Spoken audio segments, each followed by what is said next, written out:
Speak, Lord, for your servant is listening. 1 Samuel chapter 3 verse 10. Throughout Module 3, Discerning One's Vocation, I experienced moments of quiet encounter with God as I learned to listen more deeply to His call. Through the activity my forges as I sit with my God, I created a sacred space where I prayed, reflected, and recalled moments when God made His love real in my life. I also composed my own discernment prayer, expressing my desire to follow God's voice in whatever vocation He prepares for me.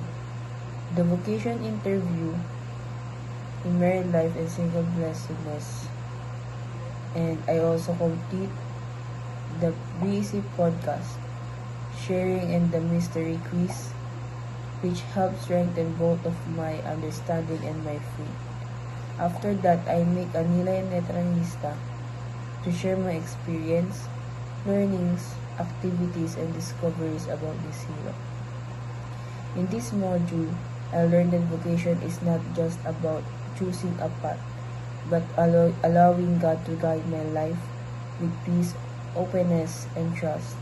I realized that discerning God's call requires prayer, humility, and a willingness to listen, not only with my ears but with my heart.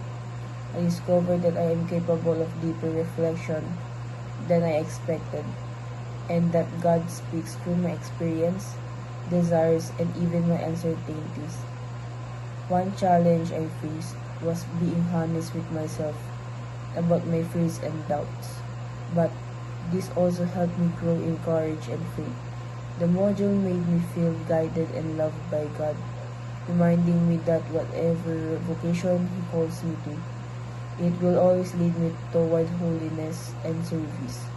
This learning journey strengthened my identity as a letter knight called to be responsive, responsible, and attentive to God's direction in my life.